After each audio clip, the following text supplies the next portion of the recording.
The giant screen in Seoul's main square showed the strange ship. It hung in the sky over the United Nations building in New York. Dr. Han's son watched with wide eyes. After years of looking at the stars had finally looked back. "It's really happening," she whispered. Her phone rang. It was the science ministry calling. 3 hours later, Han sat on a fast plane to New York. She looked at the folder on her tablet. As Korea's top expert on possible alien life, she would join the world team meeting the visitors. "Dr. Han," said the man sitting next to her. His uniform showed he was military. "Captain Do-jin. I'll be the Korean security team leader." Han nodded. "Are you excited, Captain?" Do's face stayed serious. "I'm careful. We know nothing about them." "They crossed the stars to reach us," Han said. "Their science must be amazing." "Yes," Do said. "And that's what worries me." The meeting room at the UN was full of people from every country. Screens showed the alien ship, which was shaped like a smooth egg with glowing blue lines. Smaller ships had come down from it earlier that day. "They call themselves the Varric," said the UN secretary. "They speak perfect English. They say they come in peace." Dr. Han studied the pictures closely. The Varric looked like giant insects walking on 2 legs. They had hard outer shells that shone in green and purple. Their 4 arms moved smoothly as they talked to world leaders. "The Varric say they represent something called the Galactic Council," the secretary continued. "They have invited Earth to join." Everyone clapped and smiled. This was the biggest day in human history. "The alien team will arrive here in 10 minutes, the secretary said. "They asked to meet our top scientists first." Han felt her heart beat faster. She checked her translator device and notes. She had so many questions ready. The Varric moved with smooth steps as they entered the room. Their head Varric was taller than the others.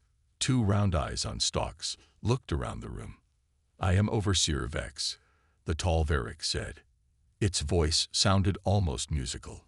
"We are pleased to meet the scientific minds of Earth." The human scientists stood in a line. When Han's turn came, she bowed slightly. "Dr. Han's son, Xenobiology," she said. The Varric's eyes turned to look at her. "Ah, you study alien life. How interesting, when you have met none before today." Was that a joke? Han wasn't sure. "We have always prepared for this moment," she said. The Varric made a clicking sound. "Prepared? Yes, I see. Your species is ambitious." Something in the way it said ambitious made Han feel uncomfortable. Later, at the welcome dinner, Han watched the Varric closely.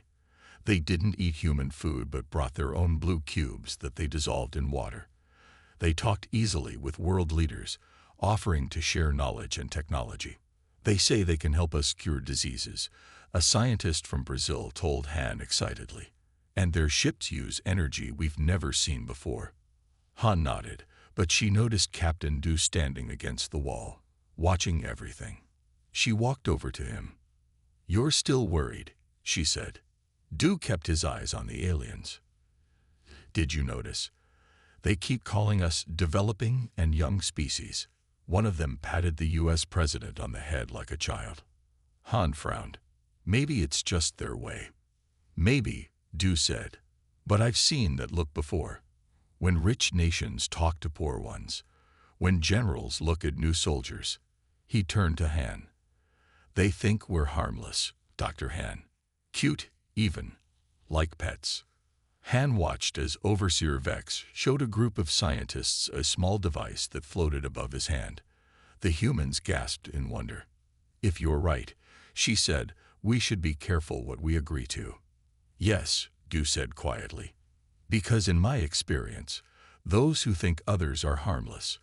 He watched the Varric's 4 arms gesturing smoothly, often show their true faces later. 6 months had passed since the Varric arrived. Big alien buildings now stood in major cities across Earth.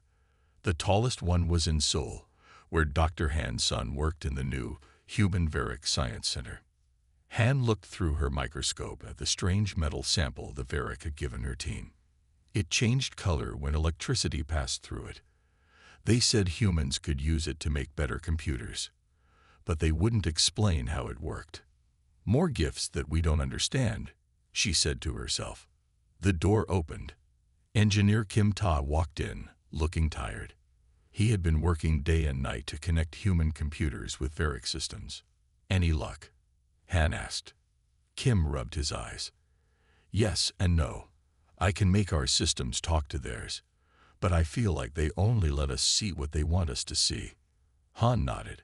She felt the same way about the science projects.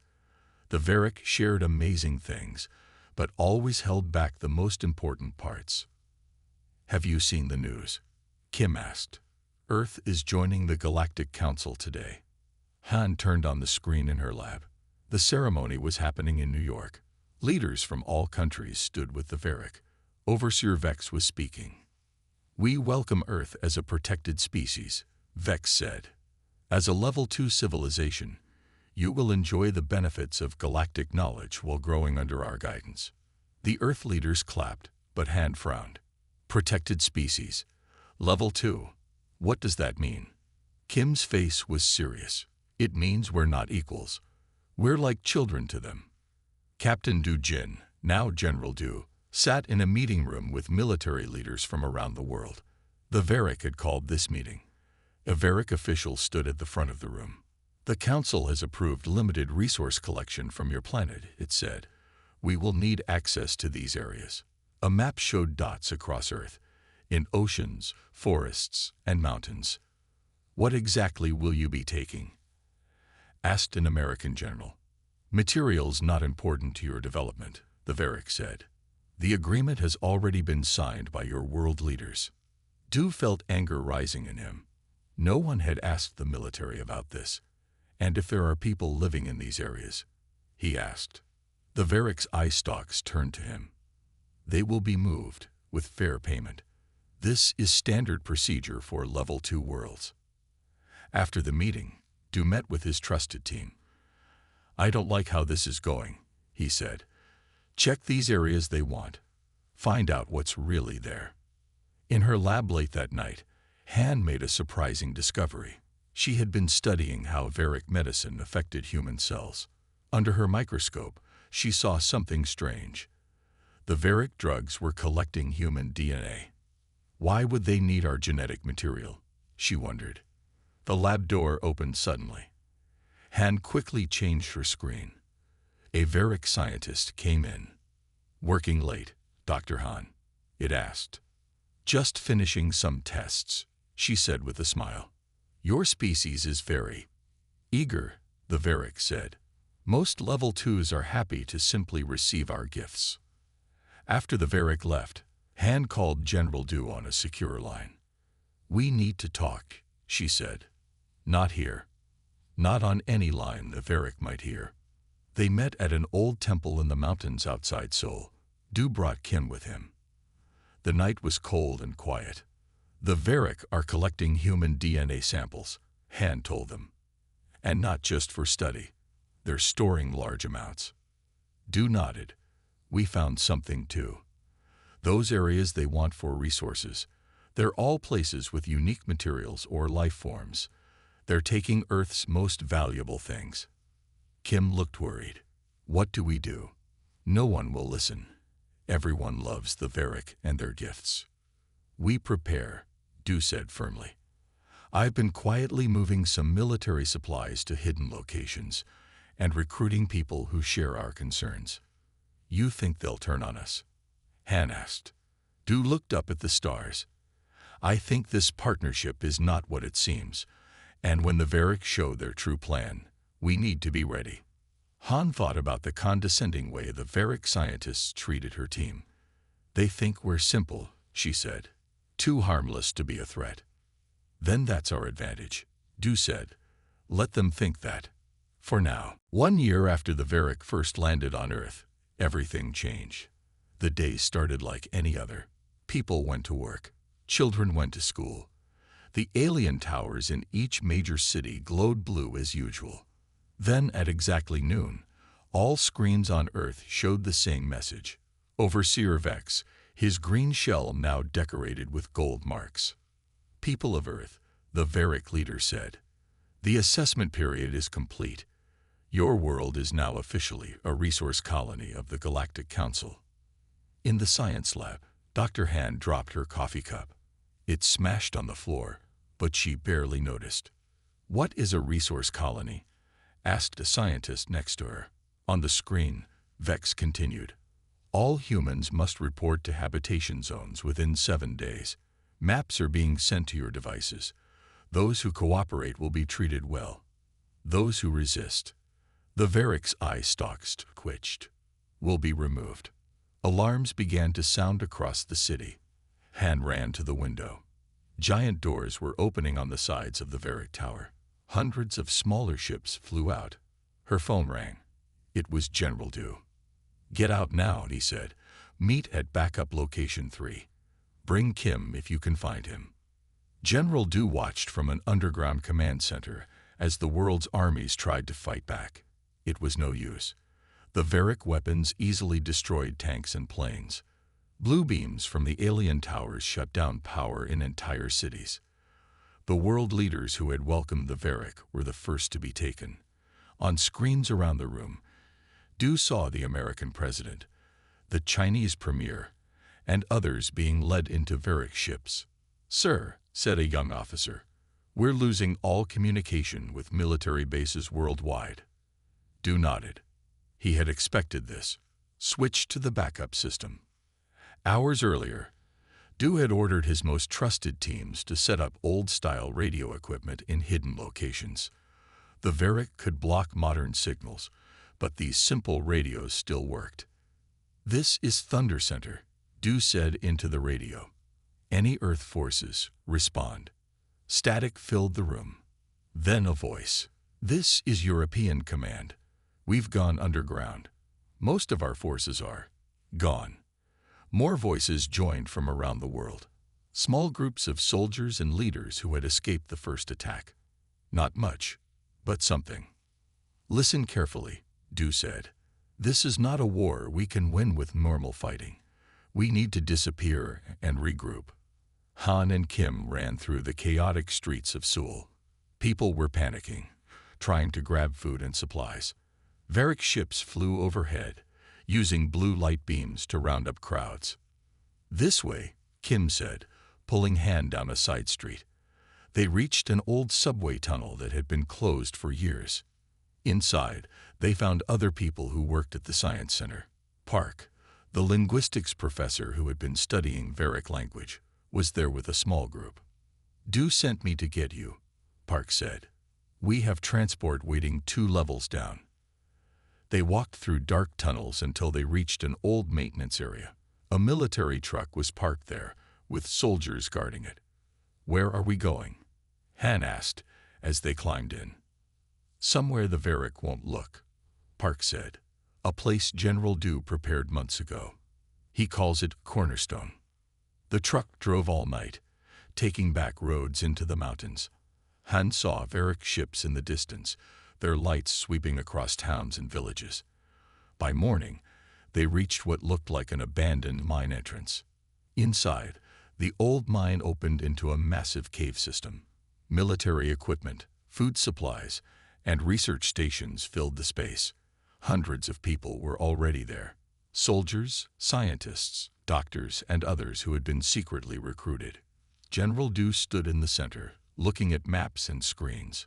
"Welcome to Cornerstone," he said when he saw Han, Kim, and Park. "I'm sorry we couldn't save more people. Not everyone believed my warnings." "What now?" Kim asked, looking around at their hidden base. "Now," said Du, his face hard with determination, "we learn how to fight back. The Varick think we're just harmless animals to be caged." Han stepped forward. "Then let's show them how dangerous we can be." 6 months had passed since the Varick took control of Earth. Inside the mountain base called Cornerstone, humans worked day and night to understand their enemy. Dr. Han sat in her lab, looking through a special microscope. On the slide was a piece of Varick skin she had taken from a damaged alien ship. Next to her, 3 other scientists watched closely. There, she said, pointing. See these small holes? They're all over their outer shell. What do they do? Asked Min, a young doctor who had escaped from a Varric prison camp. Han adjusted the microscope. They released tiny amounts of chemicals. I think the Varric talk to each other not just with words, but with smells too. Min looked surprised. Like ants or bees. Exactly, Han said. And that gives me an idea for how to confuse them. In another part of the base, Kim worked with pieces of Varric technology. He had built a special room that blocked all signals from getting in or out. Inside, he could test alien devices without the Varric detecting them. Kim connected wires to a small Varric communication device. On his computer screen, strange symbols appeared. Any progress? General Du asked, entering the room. Kim nodded. Their tech responds to certain frequencies we can't naturally detect. But look at this. He pressed a button, and the device made a high-pitched sound. This frequency seems to disrupt their systems. Du looked impressed. Could we use this to shut down their weapons? Maybe, Kim said. But I need more time to test it. In the main meeting room, Park stood in front of a large screen. As a linguistics professor, he had been studying the Varric language and culture. Now he was sharing what he learned with the resistance leaders. The Varric society has strict levels, Park explained. They're born into different groups, like a caste system. Workers, soldiers, thinkers, and leaders. They can't change their group. How does that help us? Asked one of the military officers. Because they don't understand societies that are different, Park said. They expect everyone to know their place and stay there. It makes them predictable. He changed the screen to show pictures of Varric from different ships. And look here. The marks on their shells show their rank and ship. They're very proud of these. Du stepped forward. So we could use fake markings to trick them. Park nodded.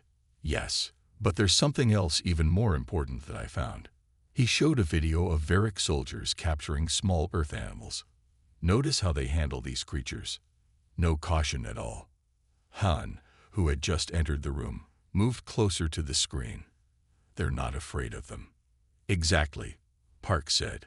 I've translated more of their history. On their homeworld, mammals never evolved to be predators.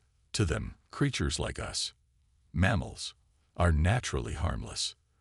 The room was quiet as everyone took in this information. They think we're like rabbits or sheep, Du said finally. Prey animals. Which is why they were so surprised when we started fighting back, Park added. Later that evening, Du called Han, Kim, and Park to his private office. Maps covered the walls, showing Varric bases and human prison camps across Earth. What you've all discovered is valuable, Du said. Now we need to use it. He pointed to a map of their local area. The Varric have a major base here, controlling all of East Asia. They keep their main computer systems there. If we could get inside, we could use what I've learned about their technology, Kim said, excitement in his voice. And I could plant my chemical disruptors, Han added. But how do we get in? Park asked. Their security is too strong. Du smiled for the first time in months. That's where their biggest weakness comes in. They don't think we're dangerous, remember. They don't expect mammals to be clever predators. He unrolled a detailed plan on his desk. I call it Operation Mongoose. In nature, the mongoose is small, but it hunts and kills deadly snakes. We're going to show the Varric that on Earth, the mammals bite back. The four humans looked at the plan, hope growing stronger than it had been since the invasion began. 1 year had passed since the Varric took over Earth. Inside Cornerstone Base, what started as a small group of survivors had grown into a real resistance army. June, a young woman who had been a computer expert before the invasion, sat surrounded by screens. Her fingers moved quickly over keyboards as she worked on a special project. How is it coming? Kim asked, bringing her a cup of hot tea. June smiled. It works. Look. She pointed to a screen showing a map of Earth with small dots of light. Each light is another resistance group. We can talk to all of them now without the Varric hearing us. How? Kim asked. I changed Varric communication devices to use frequencies they don't check, June explained. They think their tech is too advanced for us to understand, so they don't look for these signals. Kim nodded, impressed. The Varric's pride is their weakness. In her lab, Dr. Han looked at test tubes filled with clear liquid. 6 team members watched as she dropped a small amount onto a piece of Varric shell. The shell changed color. This chemical blocks their smell talk, Han explained. When they can't use pheromones, they get confused. It's like turning off one of their senses. How close do we need to be to use it? Asked Min, who had become Han's assistant. That's the problem, Han said. We need to spray it directly on them or into their air systems. General Du, who had been quietly watching, stepped forward. Then we'll get close enough. In the training area, Park taught a group of fighters how to move and sound like Varric. Their language has clicks and hums, he said, like this. He made strange sounds with a device on his throat. The fighters tried to copy him. Some did well, others made mistakes that made everyone laugh. Don't worry, Park said. Even bad Varric speak will fool them for a short time. They don't expect humans to know any of their language. That evening, the leaders met in the command center. Du showed them the plan for their first big attack. The Varric have built a processing center in Seoul, he said, pointing to a map. They take humans there to decide who works in mines, who works in factories, and who gets sent off-world. Off-world? Han asked, shocked. Du nodded grimly. We think they're sending some humans to other planets as workers or test subjects. How many people are in this center? Kim asked. About 5,000, Du answered. Mostly families. So what's the plan? June asked. Du pointed to different parts of the map. Team 1, led by me, will use Park's language skills and fake shell markings to enter as Varric guards. Team 2, with Han, will release the pheromone blockers in the air system. Team 3, with Kim and Jun, will shut down their security with the frequency disruptors. And then, Min asked. Then we get those people out and bring them to safe zones, Du said. It's time to show Earth that the Varric can be beaten. 3 days later, under cover of night, the mission began. Everything went according to plan at first. Du's team entered the facility wearing pieces of Varric armor over their bodies, looking like the aliens from a distance. Han's team crawled through air ducts and released the chemical. Kim and Jun's team set up devices around the building that sent out invisible signals. Inside the main control room, Du and his team found the Varric guards confused and slow. The chemical was working. They couldn't smell talk to each other. Now, Du said into his radio. Throughout the building, doors unlocked. Alarms shut off. The human prisoners looked up in surprise as resistance fighters entered their rooms. We're here to take you home, the fighters told them. Outside, trucks waited to carry people away. Children were lifted into vehicles. Families held each other and cried with joy. A Varric ship appeared in the sky, but when it tried to fire, nothing happened. Kim's frequency disruptors had worked. By sunrise, the processing center was empty. 5,000 humans had been freed. In his command ship above Seoul, Overseer Vex received the news with rage. His eye stalks shook with anger. Find who did this, he ordered. These mammals must be punished. But deep inside, for the first time, the Varric leader felt something new, doubt. How could simple mammals cause so much trouble? General Du stood in front of a world map in the Cornerstone Command Center. Red dots marked Varric bases. Green dots showed resistance groups. There were now green dots on every continent. Operation Mongoose begins in 12 hours, Du told the gathered leaders. Every resistance group will attack at the same time. The Varric won't be able to help each other. Kim stepped forward. My team has made enough frequency disruptors for all major attacks. They will shut down Varric weapons and communications for about 3 hours. Han held up small spray bottles. And we have pheromone blockers ready. They will make the Varric confused and unable to work together. June sat at her computers, typing quickly. All groups are ready. They know their targets and timing. Du looked at his watch. Get some rest. Tomorrow, we take back our planet. As the sun rose over Asia, Operation Mongoose began. Resistance fighters attacked Varric bases in Seoul, Tokyo, Beijing, and 20 other cities. At the same time, attacks started in Europe, Africa, and the Americas. Outside the main Varric base in Seoul, Du led a team of 50 fighters. They wore special suits Kim had made that blocked Varric scanners. They carried weapons designed to work even when Varric technology tried to shut them down. Remember, Du told his team, we need their central computer system intact. They moved silently to the entrance. 2 Varric guards stood there, their 4 arms holding energy weapons. Du gave a signal, and Han's team sprayed the air with pheromone blockers. The guards began to twitch, confused by the loss of their smell signals. Before the guards could recover, Du's team rushed forward. The fight was quick. The Varric, without their coordinated communication, fell easily. Inside, now, Du ordered. Across the world, the same scene played out. Resistance fighters used the Varric's weaknesses against them. The aliens, so sure of their superiority, had never prepared for such a coordinated attack from harmless mammals. In his ship above New York, Overseer Vex received urgent messages from all continents. Impossible, he shouted. How can they be attacking everywhere at once? A Varric commander's image appeared on his screen. Sir, they're using our own technology against us, and some kind of chemical that blocks our... The screen went black. Vex turned to his crew. Send all reserve forces to main bases. Protect the control centers. But it was too late. Inside the Seoul base, Jun sat at the Varric's main computer. Her fingers flew over the strange controls as she broke through their security. I'm in, she said into her radio. Sending the virus now. Across Earth, Varric systems began to fail. Their ships lost power. Their weapons stopped working. Their doors opened, letting resistance fighters inside their most secure areas. Kim worked next to Jun, downloading Varric data.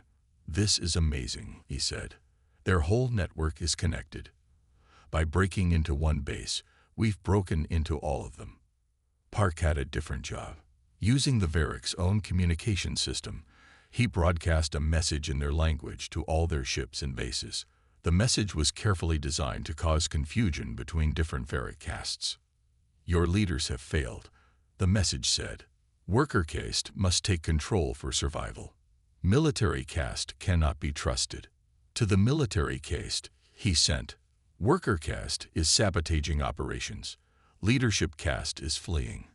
Secure your own survival. The Varric, already confused by the pheromone blockers and the loss of their technology, now began to fight among themselves. By sunset, Du's forces had taken control of the Seoul base. Similar reports came in from around the world. For the first time since the invasion, major human cities were free of Varric control.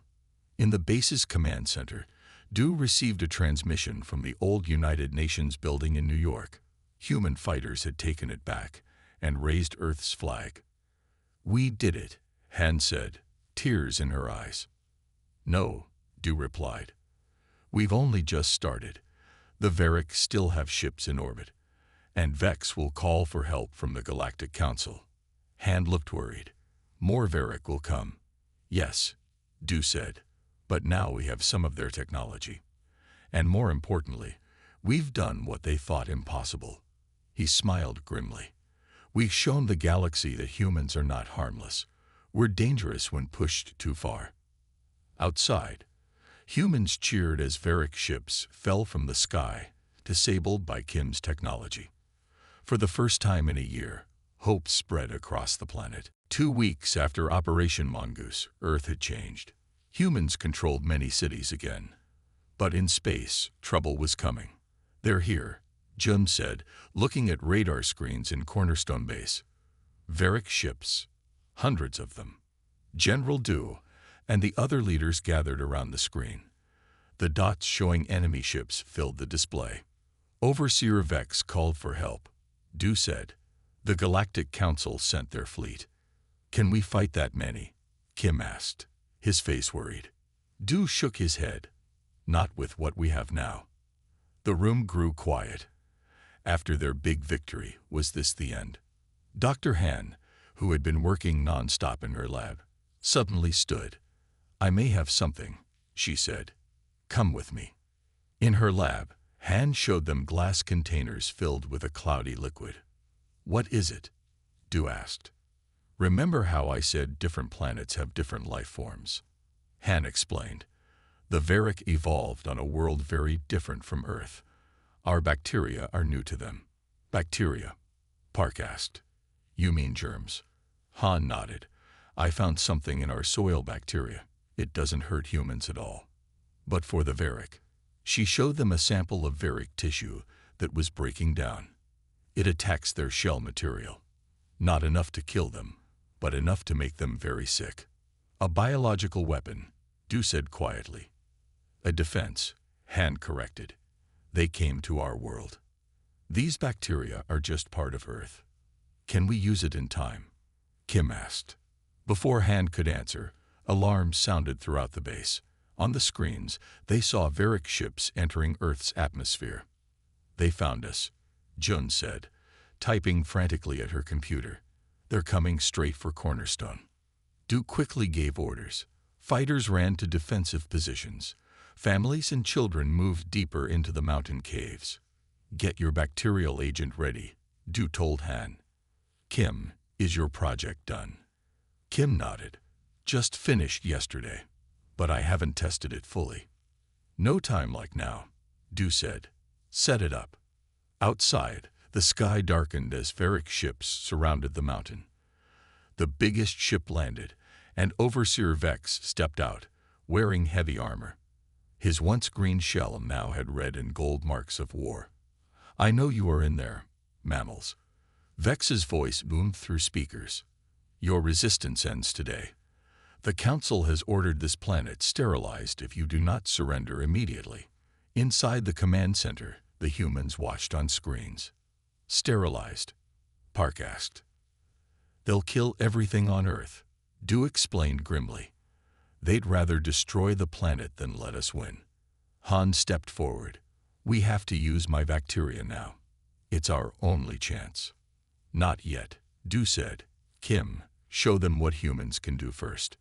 Kim stood at a large control panel he had built. It was connected to devices planted around the mountain over the past weeks. "Ready?" he asked. Du nodded. "Do it." Kim pressed buttons and pulled levers.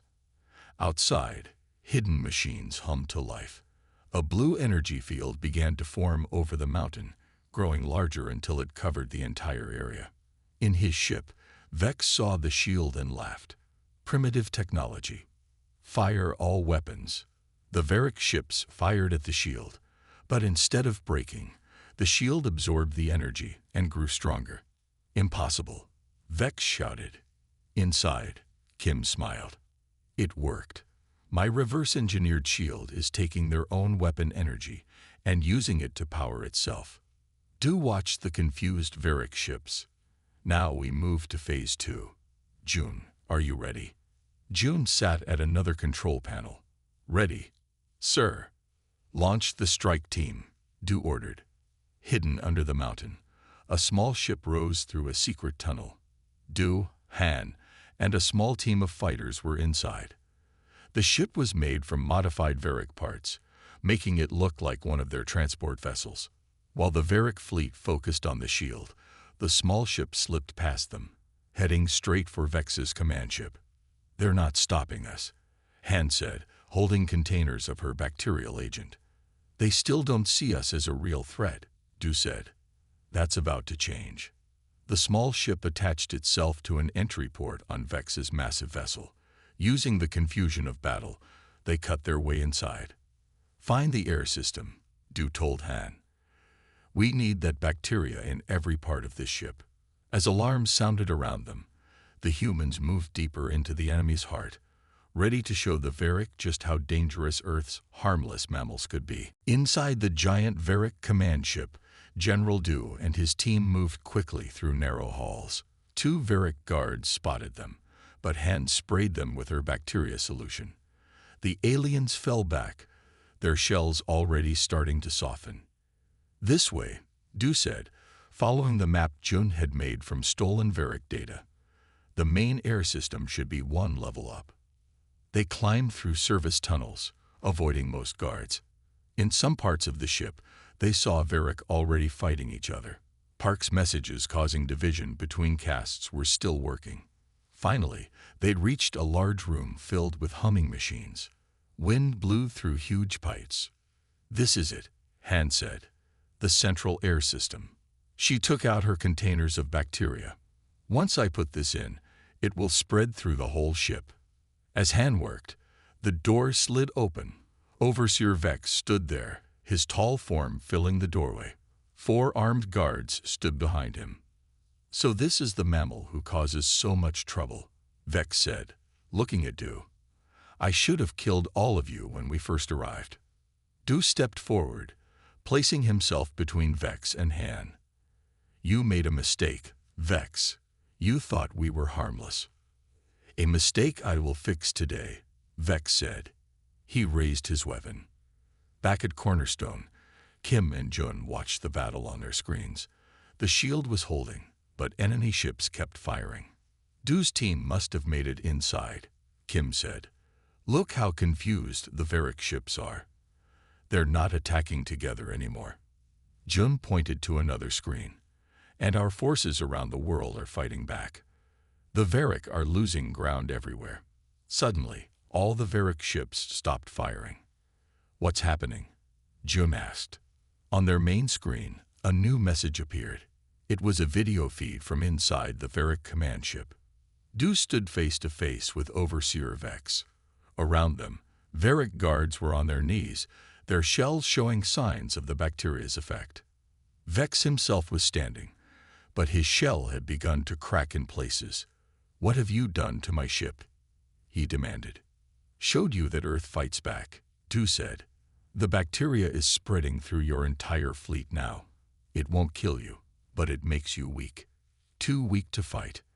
Han stepped forward. "We have the cure too. We can stop the bacteria whenever we choose." Vex's eye stalks trembled with rage.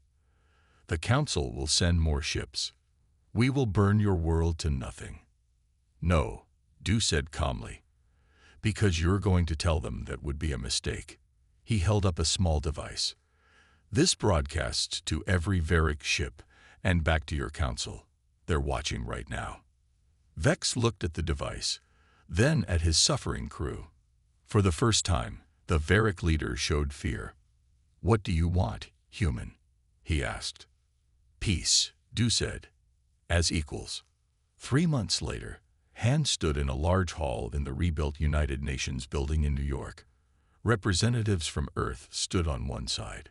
Varric representatives, including the much-changed Overseer Vex, stood on the other. Between them was a hologram showing members of the Galactic Council, strange creatures of many shapes and sizes.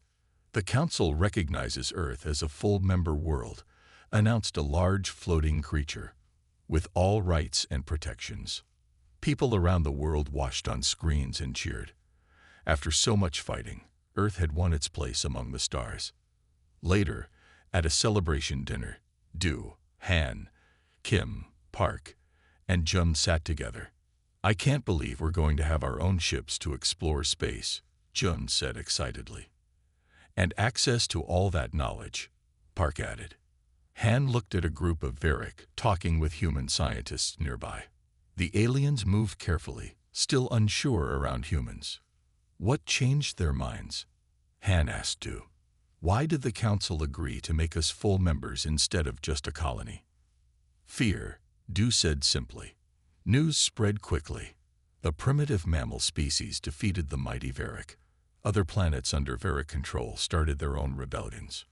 Kim smiled. "They thought making us equals was safer than making us enemies." "Did you see the new Varric ships arriving yesterday?" Park asked. Notice how they have extra defenses. They're afraid of us now. Good, Du said, raising his glass. A little fear is healthy. It breeds respect. To Earth, Han said, lifting her glass, the planet where even the mammals bite back. They all laughed and drank. Outside the window, stars filled the night sky, no longer distant and unreachable, but the beginning of humanity's new journey.